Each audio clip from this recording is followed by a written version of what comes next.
أعوذ بالله من الشيطان الرجيم. بسم الله الرحمن الرحيم. السلام عليكم ورحمة الله وبركاته.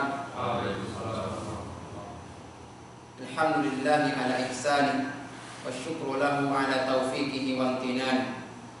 أشهد أن لا إله إلا الله تعظيما لشأنه، وأشهد أن محمدا عبده ورسوله الهادي إلى توفيقه الداعي إلى رضوانه صلى الله عليه وعلى آله وأصحابه وأحواله وسلم تسليما كثيرا. أما بعد، قال الله تعالى في القرآن الكريم: يا أيها الذين آمنوا اتقوا الله حق تقاته ولا تموتن إلا وأنتم مسلمون. وقال أيضا: يا أيها الناس اتقوا ربكم الذي خلقكم من نفس واحدة وخلق منها زوجها وبث منهما رجالا كثيرا ونساء واتقوا الله الذي تساءلون به والأرحام إن الله كان عليكم رقيبا. Kaum muslimin, saudara-saudara yang dimuliakan oleh Allah Subhanahu wa taala, puji dan syukur marilah senantiasa kita hadirkan untuk Sang Khalik, Sang Pencipta, Sang Pemberi rezeki, yaitu Allah Subhanahu wa taala, atas segala nikmat dan rahmat yang telah Allah anugerahkan kepada kita semuanya.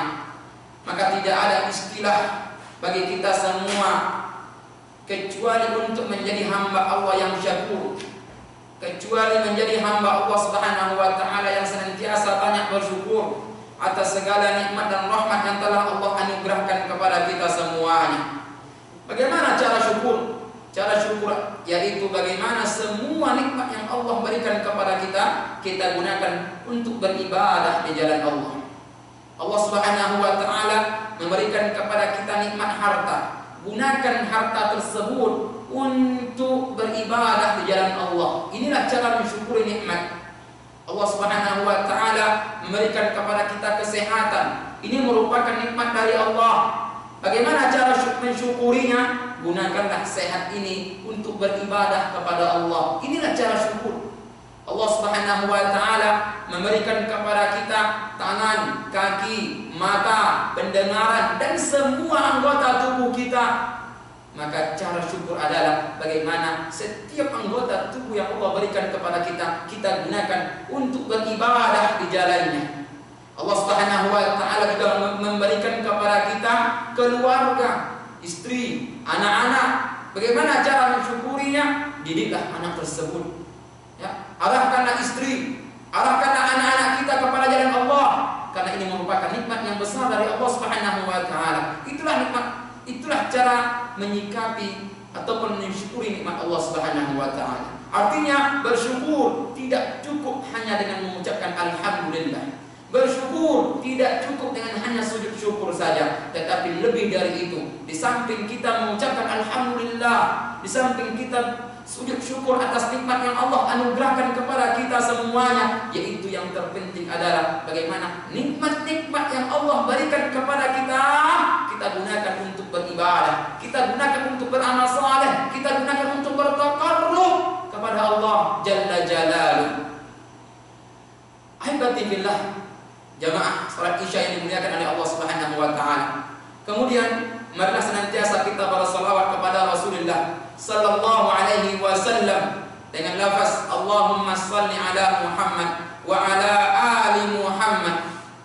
Nabi sallallahu alaihi wasallam merupakan ahsanun nasi khalqan, merupakan manusia ataupun makhluk yang paling baik akhlaknya, manusia yang paling sempurna budi pekertinya, manusia yang pantas untuk kita jadikan qudwah dan uswah di dalam hidup kita ini. Dalam Al-Quran Allah Subhanahu wa taala berfirman, laqad kana lakum fi Rasulillah uswatun hasanah. Telah ada pada diri Nabi tersebut uswah, suri tauladan, ya, dan juga qudwah, sesuatu yang harus kita contoh dari Nabi sallallahu alaihi wasallam. Kalau kita ingin berkumpul bersama Nabi di surganya, kalau kita ingin masuk surga, siapa yang harus kita contoh? Yang harus kita contoh adalah Nabi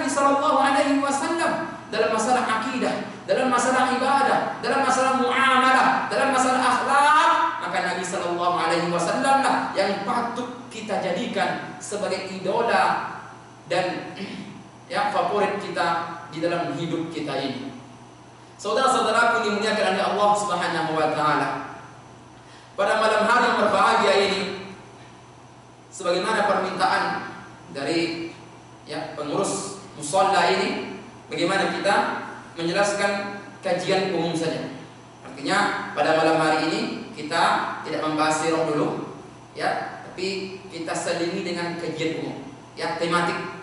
Artinya tidak berkaitan dengan sirah dulu. Insyaallah pada pertemuan berikutnya barulah kita lanjutkan dengan sirah nabawi, sejarah ataupun perjalanan Nabi Sallallahu Alaihi Wasallam. Adapun judul yang akan kita ambil pada malam hari yang berbahagia ini adalah sebuah judul yang saat ini lagi hangat-hangatnya. Sebuah judul yang saat ini lagi diperbincangkan, yang oleh sebagian pro dan sebagian kontra. Apa itu? Masalah apa? Masalah LGBT ataupun LGBT dalam bahasa Inggrisnya. Ini akan kita bahas pada malam hari ini. Bagaimana LGBT menurut peninjauan syariat? Bagaimana LGBT dalam pandangan Al-Quran? Dalam pandangan hadis kita harus tahu ini. Jangan hanya kita mendengar LGBT tetapi kita tidak tahu mana ayat yang berbicara masalah ini, mana hadis Nabi Sallallahu Alaihi Wasallam yang berbicara masalah LGBT ini ataupun LGBT dalam bahasa Inggrisnya. Bapak-bapak yang saya muliakan, Islam ini merupakan agama yang sempurna. Islam merupakan agama yang sempurna. Ini sesuai dengan apa yang dikatakan oleh Allah Tabaraka wa Ta'ala dalam Al-Quran. Al-yawma akmaltu lakum dinakum wa atmamtu alaikum ni'mati wa raditu lakum al-Islam dina. Hari ini telah aku sempurnakan untuk kalian agama kalian, dan telah aku cukupkan nikmatku kepada kalian, dan telah aku ridhai Islam untuk kalian sebagai agama yang hak. Ayat yang mulia ini menjelaskan kepada kita semua bahwa Islam itu sudah sempurna. Artinya tidak ada yang harus dikurangi dan tak ada harus yang ditambah. 14 abad yang lalu ketika Nabi Sallallahu Alaihi Wasallam menerima wahyu yang terakhir, ketika pada haji apa namanya Pak? Haji wada, itu merupakan haji perpisahan, turunlah ayat ini. Ketika Nabi Sallallahu Alaihi Wasallam diturunkan oleh Allah Subhanahu Wa Taala ayat yang merupakan wahyu terakhir, bahwa hari ini kata Allah Subhanahu Wa Taala semuanya telah sempurna, hai Muhammad. Semuanya telah sempurna, telah cukup. Tidak ada yang mesti harus ditambah dan tak mesti harus dikurang-kurangi. Artinya apa? Semuanya telah jelas dalam agama kita. Semuanya telah dijelaskan dengan tegas. Ini halal, ini haram. Ini baik, ini tidak baik. Ini ma'ruf, ini mungkar. Ini boleh, ini tidak boleh. Dan LGBT ini merupakan sesuatu yang sudah dijelaskan oleh agama kita. LGBT ini merupakan sesuatu bahkan sudah ada semenjak ataupun sebelum Nabi Muhammad Sallallahu Alaihi Wasallam diutus. Betul tidak? Betul.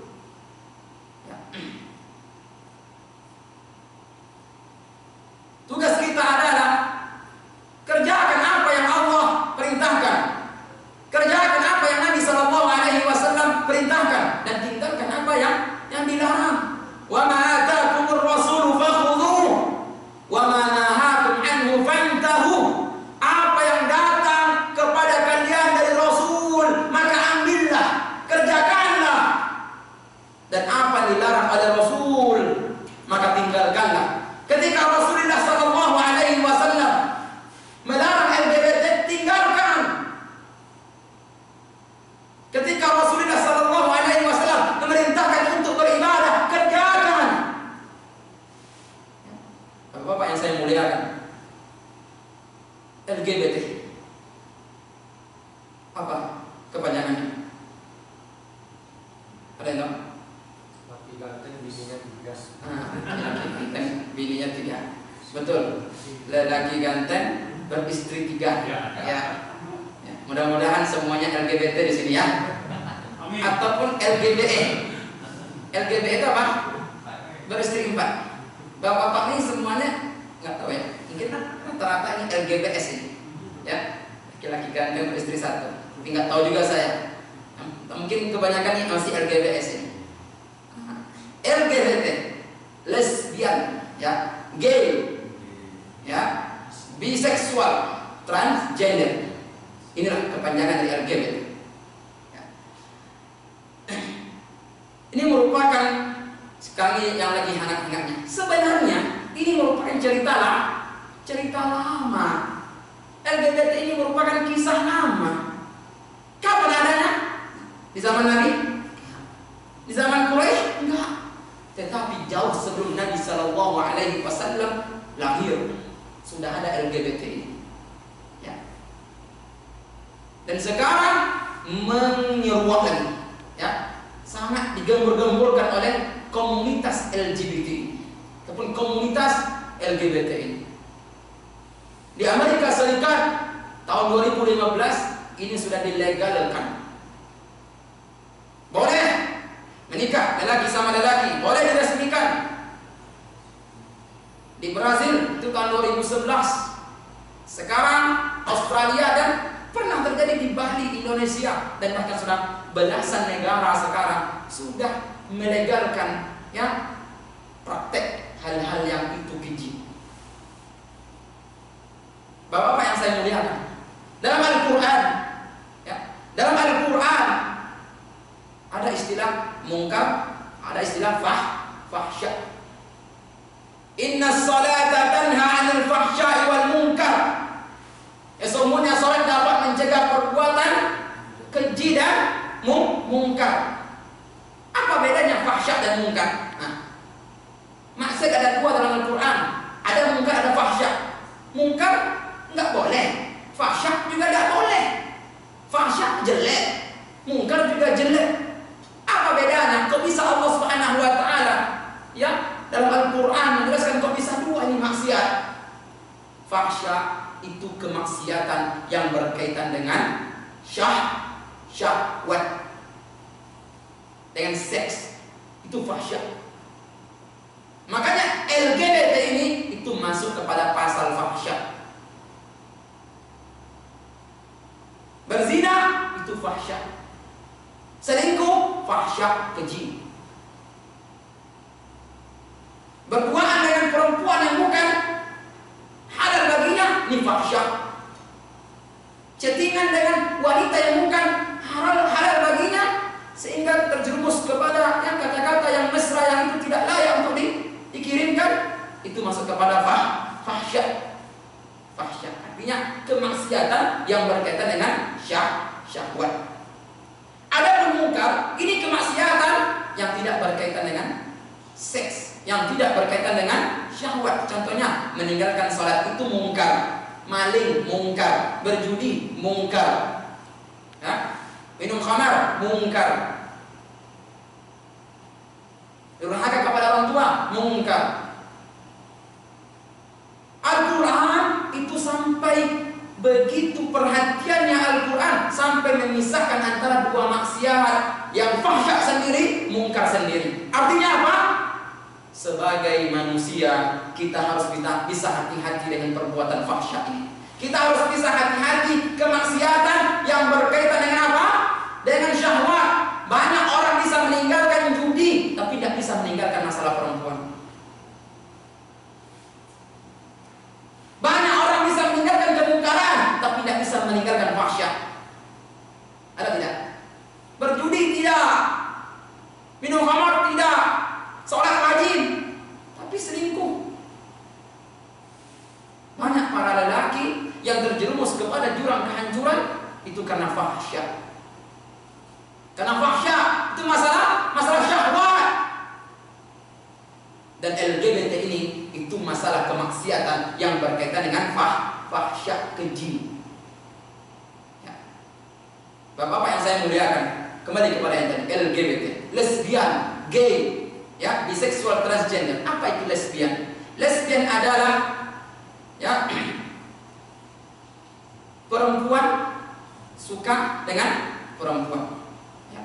Ini perempuan itu suka dengan perempuan. Perempuan nikah dengan perempuan, itu lesbian, lesbi. Adapun gay itu kebalikannya, lelaki suka dengan lelaki. Adapun biseksual itu adalah seseorang yang suka dua-duanya, suka laki-laki, suka perempuan juga. Adapun transgender itulah seseorang yang merubah kelakuannya dan penampilannya tidak sesuai dengan kelaminnya. Artinya dia laki-laki tapi suka seperti banci. Ya, dia perempuan suka seperti laki-laki. Apa istilahnya? Tomboy. Ini transgender. Waria, bencong, banci, kemudian tomboy tadi, ini masuk kepada transgender. Bapak-bapak yang saya muliakan, masalah homoseksual, masalah sodom, masalah lesbian, masalah gay, itu sudah ada semenjak zaman Nabi siapa? Nabi Lut alaihissalam. Nabi Lut ini siapa? Nabi Lut ini nama ayahnya Haran, nama kakeknya adalah Azar, dan Azar ini punya anak siapa? Ibrahim. Otomatis Lut ini merupakan keponakannya Nabi Ibrahim. Lut ayahnya siapa? Haran. Haran ini kakak beradik dengan Nabi Ibrahim karena ayah mereka satu, Azar. Otomatis Nabi Lut dengan Nabi Ibrahim ini memiliki kekeluargaan. Otomatis juga Nabi Muhammad SAW yang merupakan garis keturunan dari Nabi Ibrahim memiliki kekerabatan dengan Nabi Lut. Ya. Nabi kita tercinta Nabi Muhammad SAW secara tidak langsung ada hubungan famili dengan Nabi Lut. Kenapa? Karena Lut ini merupakan keponakannya Nabi Ibrahim, dan Nabi Muhammad SAW itu ya termasuk garis keturunan dari Nabi Ibrahim alaihissalam. Ikhwati billah, azani Allah wa iyyakum. Kita akan bacakan ayat dalam Al-Quran yang bercerita tentang lesbian gay ini ya. Yaitu dalam surat Al-A'raf ayat 80. Jadi Pak, kalau ditanya nanti, kalau memang lesbian gay itu LGBT itu haram, mana dalilnya? Bacakan. Surat Al-A'raf ayat 80 sampai ayat 84. Ya. Ayat 80 sampai kepada ayat 84. Kita bacakan ya. A'udzu billahi minasy syaithanir rajim. Wa lutan id qala liqaumihi atatuna al-fahishata ma sabaqakum biha min ahadin minal alamin. Innakum latatuna ar-rijala syahwatan min dunin nisa bal antum qaumun musrifun. Wa ma kana jawaba qaumihi illa an qalu akhrijuhum min qaryatikum innahum unasun yatatahharun. Fa'anjaynahu wa ahlahu illa imra'atahu kanat minal ghabirin wa amtarna 'alaihim matara fanzur kaifa kana 'aqibatul mujrimin. Ayat 80 sampai ayat 84. Surah Al-A'raf ini bercerita tentang kisah kaum Nabi Lut ya yang menyimpang. Artinya adalah, dan kami juga telah mengutus Lut ketika dia berkata kepada kaumnya, mengapa kamu melakukan perbuatan keji yang belum pernah dilakukan oleh seorang pun sebelum kamu. Jadi perbuatan LGBT ini, ataupun gay tadi, ataupun lesbian tadi, ataupun sodom tadi, itu merupakan perbuatan keji yang dilakukan dimulai dari zaman Nabi Lut. Gak ada sebelumnya. Di zaman Nabi Adam belum ada, di zaman Nabi Idris belum ada, Nabi Nuh belum ada. Ya, adanya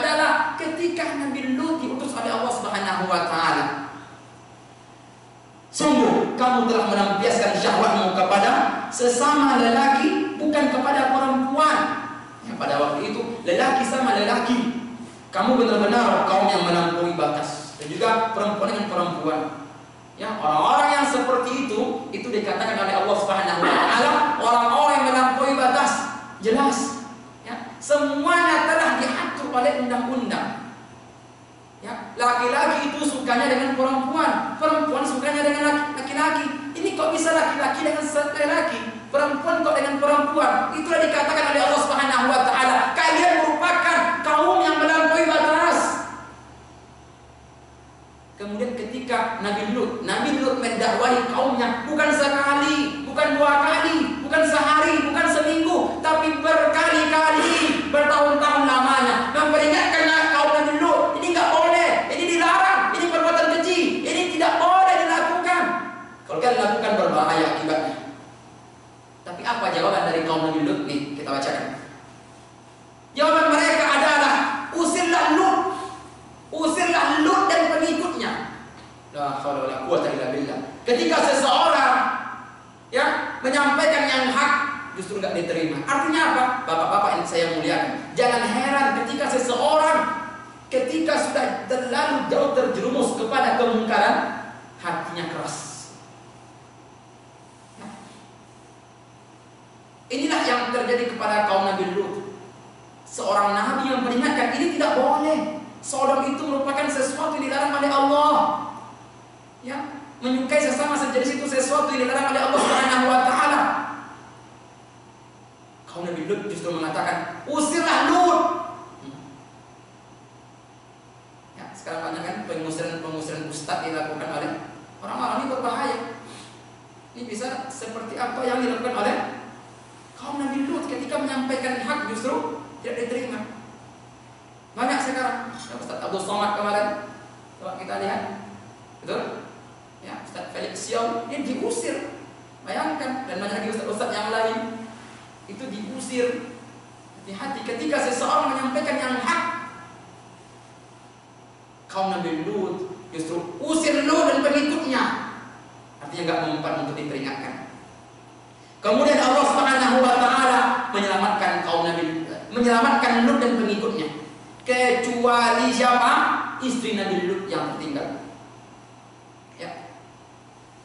Istri Nabi Lut termasuk golongan lesbi. Ya, seorang nabi saja itu punya istri yang ingkar kepada Allah. Makanya enggak jaminan ketika suami baik istri baik. Ketika istri baik, suami juga baik, tidak jaminan. Fir'aun merupakan orang yang ingkar kepada Allah, tapi istrinya solehah. Siapa nama istrinya? Asia. Nuh juga seperti itu. Dia merupakan seorang nabi, tapi anak dan istrinya ingkar kepada Allah. Kanaan. Nabi Lut dia seorang nabi, tapi istrinya termasuk golongan LGBT tadi, lesbian. Allah Subhanahu wa taala selamatkan Lut dan pengikutnya, dan Allah tidak selamatkan istri Lut tersebut. Kemudian Allah Subhanahu wa taala menurunkan hujan berupa batu kepada mereka. Lihatlah bagaimana Allah Subhanahu wa taala berbuat ataupun akibat yang dilakukan oleh orang-orang yang berbuat ingkar kepada Allah Subhanahu wa taala. Bapak-bapak yang saya muliakan, hukuman yang Allah timpakan kepada kaum Nabi Lut itu ada 4. Dalam Al-Quran dijelaskan hukuman yang Allah turunkan, azab yang Allah turunkan kepada kaum Nabi Lut itu ada 4. Ya. Yang pertama adalah dibutakan mata mereka. Ya. Mata mereka dibutakan. Dalam surah Al-Qamar Allah Subhanahu wa taala berfirman, ya. Kadzabat qaum Lutin min nuzur. Ya. Kaum Nabi Lut telah mendustakan peringatan-peringatan. Kemudian pada ayat 37 Allah Subhanahu wa taala berkata, "Wa laqad rawaduhu 'an dhayfihi fatamasna a'yunahum fadhuqu 'adzabi wa nuzur." Dan sungguh mereka telah membujuknya agar menyerahkan tamunya kepada mereka, lalu kami butakan mata mereka. Bapak-bapak yang saya muliakan, waktu itu Nabi Lut ada tamu. Nabi Lut di rumahnya ada tamu, laki-laki ganteng.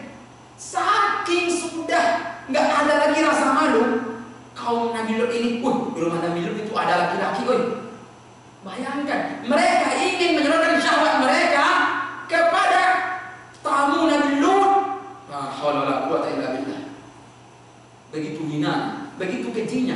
Seseorang yang menjadi tamu seorang nabi. Ada sekelompok kaum Nabi Lut. Di rumah Nabi Lut ada laki-laki itu. Bayangkan. Mereka ingin Lut menyerahkan tamunya ini kepada mereka. Begitu sudah rusaknya manusia pada saat itu. Sampai-sampai tamu saja ingin mereka serahkan syahwatnya kepada sesama lelaki. Kemudian Allah Subhanahu wa taala membutakan mata mereka. Pada saat itu Allah butakan mata kaum Nabi Lut. Yang suka tadi seperti itu, lesbian, gay. Ini hukuman pertama kepada kaum Nabi Lut. Allah butakan mata mereka. Yang kedua adalah Allah kirimkan suara yang keras. Fa'akhadhathumus sayhatu musyrikin. Artinya Allah Subhanahu wa taala waktu itu mengirimkan kepada kaum Nabi Lut itu suara yang keras, suara yang menggetar, suara yang membuat takut, yang membisikkan telinga, bahkan bisa berdarah telinga. Saking kuatnya. Itu yang kedua. Yang ketiga adalah Allah balikkan bumi kaum Nabi Lut. Allah selamatkan Nabi Lut dan pengikut setianya. Selain itu sampai kepada istri Nabi Lut itu Allah balikkan. Tempat mereka tinggal Allah balikkan.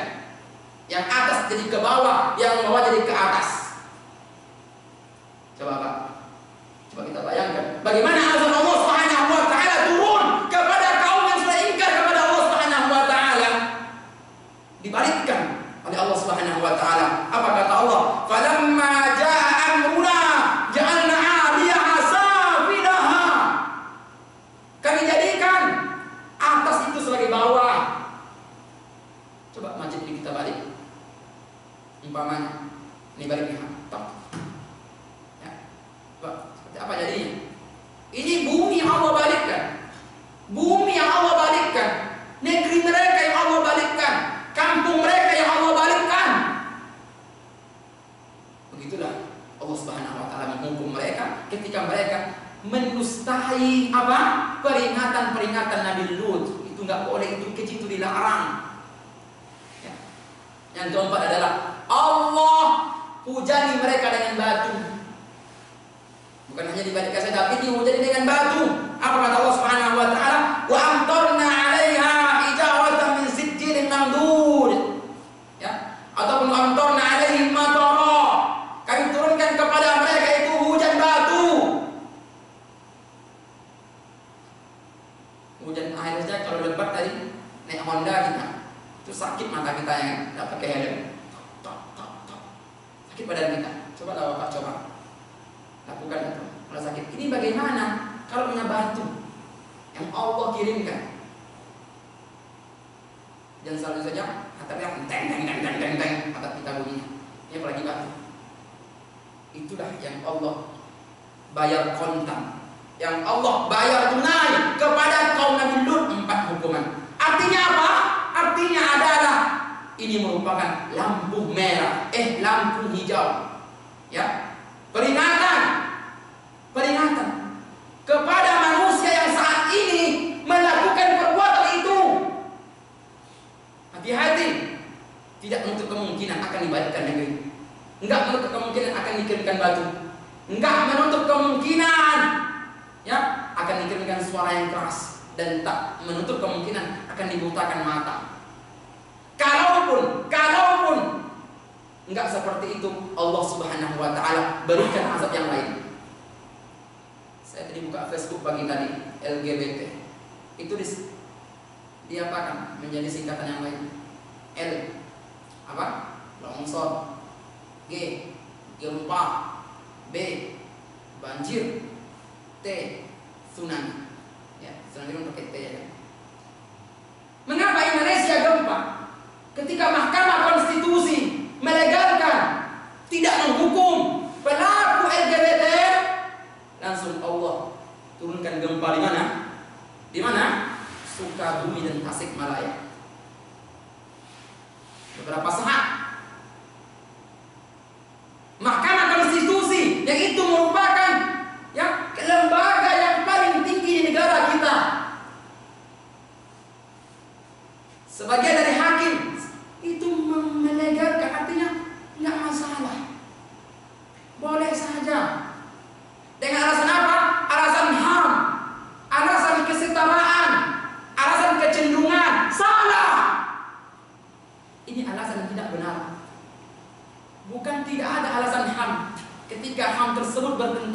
kecenderungan. Sila pertama, ketuhanan yang Maha Esa itu tidak bisa dijadikan hukuman, tidak bisa dijadikan patokan. Kecenderungan manusia, Pak, itu terlahir dalam kondisi fitrah. Manusia itu lahir dalam kondisi fitrah. Nggak ada kecenderungan, nggak ada untuk suka lelaki dengan lelaki, nggak ada. Nggak ada kecenderungan perempuan dengan perempuan. Awalnya itu fitrah, suci. Apa kata Nabi Sallallahu Alaihi Wasallam? Kullu mauludin yuladu ala fitrah. Setiap yang lahir itu lahir dalam kondisi fitrah, suci, cenderungnya adalah baik. Dalam beragama saja, ketika dia itu dibiarkan, ketika lahir umpamanya ada anak orang Kristen lahir, diambil dia, dipisahkan dari orang tuanya, taruh di sebuah lembaga Islam, yakin dia akan ikut Islam. Paham? Karena Allah Subhanahu wa taala mengatakan, "Wa la in sa'altahum man khalaqas samawati wal ard la yaqulunna khalaqahunna al-azizul alim." Apabila ditanya kepada orang-orang kafir, orang-orang Yahudi, Nasrani, siapa yang menciptakan langit dan bumi? Mereka akan mengatakan, yang menciptakan langit dan bumi adalah Allah. Semua manusia pada awalnya mengingkari yang jelek-jelek itu. Karena manusia itu adalah fitrah, suci yang Allah ciptakan. Tabiatnya suci, taat kepada aturan Allah. Makanya LGBT dibolehkan, LGBT dilegalkan. Tidak ada terjerat hukuman. Itu merupakan sesuatu yang keliru. Bapak yang saya muliakan, itulah saat ini yang terjadi di Indonesia. Kita merupakan bangsa yang besar, negara dengan umat Islam paling besar di seluruh dunia, di Indonesia. Tetapi sangat disayang sekali, hukum yang berlaku justru bertentangan dengan Al-Quran, yang itu merupakan sebagai pedoman hidup kita sebagai umat Islam. Di mana letak marwah kita sebagai seorang Muslim? Padahal hukuman LGBT ini sudah ada sebelum Nabi Sallallahu Alaihi Wasallam diutus. Kok di zaman sekarang membolehkan hal yang semacam ini? Kok di zaman sekarang melegalkan? Kok di zaman sekarang nggak dihukum? Padahal Allah menghukum dengan 4 perkara. Diturunkan hujan batu, dibalikkan negeri mereka, dibutakan, kemudian diturunkan apa? Suara yang keras. Mengapa hakim MK ini tidak berpikir akan hal itu? Binatang saja, binatang itu nggak ada suka jantan dengan jantan, nggak ada. Percaya nggak? Pernah nggak ada kucing jantan dengan jantan kawin? Nggak ada. Betina dengan betina, pernah nggak lihat? Nggak mau, binatang aja nggak mau, Pak. Binatang tidak mau untuk melakukan hubungan biologis sesama jenis. Kok manusia ada? Di mana letak akal sehatnya? Yang binatang saya tidak ada akal, itu nggak mau melakukan hubungan seperti itu. Manusia ada hati, ada akal, kok bisa melakukan perkara yang lebih jijik daripada binatang? Berarti yang bodoh ini siapa? Manusia atau binatang?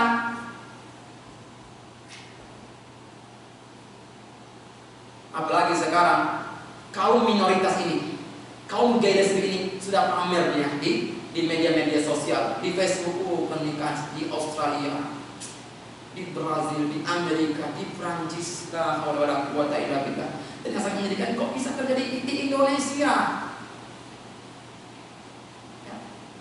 Makanya tugas kita adalah, tugas bapak-bapak, tugas saya, tugas kita semua adalah cegah perbuatan yang seperti ini. Dimulai dari diri kita, dimulai dari diri kita, dimulai dari keluarga kita, dimulai dari famili kita.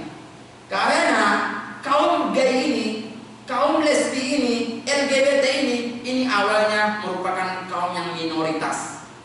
Sama halnya seperti Syiah yang ada di Suriah. Syiah itu awalnya sedikit di Suriah dan Iran, tetapi karena sudah kuat mereka, sekarang didominasi oleh Syiah. Orang Israel datang ke Palestina, itu tak ubahnya seperti TKI yang antri untuk masuk kapal. Dan lebih hina dari itu lagi. Tetapi sekarang orang Israel itu berkuasa di Palestina. Maka yang terbaru adalah ya, diakuinya Yerusalem sebagai ibu kota Israel. Singapura yang dulu adalah etnis Melayu, sekarang nggak nampak lagi Melayunya. Didominasi oleh Cina. Ini semuanya mereka awalnya kaum minoritas. Oleh karena itu, jangan sampai lesbi ini, gay ini, biseksual, transgender itu menjadi kaum mayoritas sehingga mengalahkan yang kuat. Paham? Saya paham. Anak-anak kita dijaga, cucu kita sampaikan ini, famili kita, tetangga kita sampaikan. Karena ini sudah menjalar, sudah banyak sekali hal yang seperti ini. Apalagi semenjak dibolehkannya, dilegalkannya, nggak dihukum, semakin menjadi jadi. Ini merupakan sebuah kemerdekaan bagi kaum minoritas tersebut. Bapak-bapak yang saya muliakan, yang dimuliakan oleh Allah Subhanahu wa Ta'ala. Kemudian saya ingin membahas juga masalah transgender. Apa arti transgender tadi? Apa? Laki-laki yang berpenampilan perempuan ataupun perempuan yang berpenampilan laki-laki. Ada nih hadis Nabi SAW mengatakan atau berbicara masalah ini. Seorang laki-laki itu seperti laki-laki, cara berbicaranya, ya, nggak usah diubah-ubah dengan seperti perempuan. Gaya jalannya laki-laki saja, nggak usah pakai anting, nggak usah pakai kalung, ya, nggak usah apa, nggak usah pakai mukena, nggak usah pakai jilbab. Anak-anak kita yang kecil, cucu kita, jangan main-main yang perempuan, berbincangan laki-laki. Perempuan sajalah. Jangan perempuan pakai celana di luar rumah. Perempuan rambutnya dipotong seperti laki-laki. Ada band namanya deterjen, ya, kalisnya itu Mita itu namanya, berjasa itu nggak rupanya seperti laki-laki, padahal dia itu perempuan. Oh boy, ya, jalan seperti laki-laki, gaya berbicara seperti laki-laki. Padahal Nabi SAW bersabda dalam sebuah hadisnya, an Abdullah bin Abbas, dari jalan Abdullah bin Abbas, qala Rasulullah SAW, la'anallah al-musyabbihina minar rijal bin nisa. Sesungguhnya Allah melaknat orang-orang yang menyerupai perempuan. Wa la'anallah al-musyabbihat minar rijal. Dan Allah Subhanahu wa taala melaknat, ya, perempuan yang menyerupai laki-laki. Dilaknat oleh Allah Subhanahu wa taala. Makanya kalau ada orang banci, orang bencong, orang ini begitu besar dosanya di hadapan Allah Subhanahu wa taala. Bapak yang saya muliakan, fawahish ini, kembali kepada yang tadi, perbuatan fahsya ini, keji ini, itu sangat besar hukumannya. Dan yang paling tinggi derajat fahsya ini adalah lesbi dan gay. Zina dengan lesbian, mana hukuman terberat? Mana? Lesbian. Gay dengan zina, seorang laki-laki berzina dengan perempuan. Dan seorang laki-laki suka sama laki-laki, itu hukumannya di sisi Allah itu lebih kuat lagi, lebih berat lagi yang gay. Maka apa kata Nabi SAW? Seseorang laki-laki yang suka dengan laki-laki melakukan, ya, tindakan asusila, sodom, ya, maka bunuh pelakunya dan bunuh, ya, sebagai objeknya. Subjek dan objeknya dibunuh. Bayangkan. Makanya hati-hati, ini lebih besar dosa daripada berzina. Oleh karena itu solusinya apa? Solusinya adalah yang pertama, dekat kepada Allah Subhanahu wa taala. Dekat kepada Allah, takut kepada Allah Subhanahu wa taala. Kerjakanlah amal-amal saleh. Itu solusi yang pertama supaya kita terhindar dari yang namanya LGBT. Baca Al-Quran, salat berjamaah, sibukkan dengan muzakalah, berzikir kepada Allah. Yang kedua adalah meminta perlindungan kepada Allah dari gangguan syaitan. Syaitan inilah yang akan mengganggu kita. Ya, syahwat ini merupakan sesuatu yang berbahaya sekali. Ketika tidak kita yang memonitor, ketika bukan kita yang sebagai orang yang menjalankan, maka ketika dijalankan oleh syaitan, maka semuanya akan berakibat fatal. Ya, minta tolong kepada Allah, minta perlindungan kepada Allah dengan syaitan.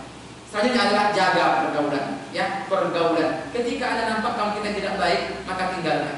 Tinggalkan. Ketika nampak menyimpang dari kawan kita, itu tinggalkan. Itu bukanlah kawan.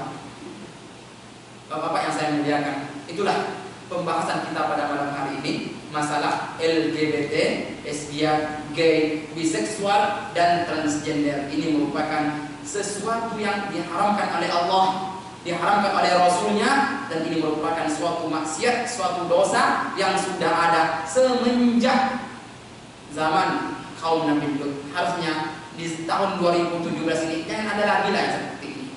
Ini adanya zaman Bukhalaq dulu, sebelum Hijriah, ya, sebelum Masehi. Nabi Sodom ini, kok tahun 2017 kok ada lagi? Ya, zaman yang sudah canggih, ya, wanita yang begitu sudah luar biasa memikat, ya.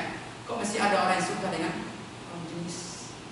Ya, syahwat itu salurkan kepada yang halal, ya, menikah itu yang paling bagus. Bapak yang saya muliakan, semoga bermanfaat apa yang saya sampaikan. Kalau ada pertanyaan dipersilakan.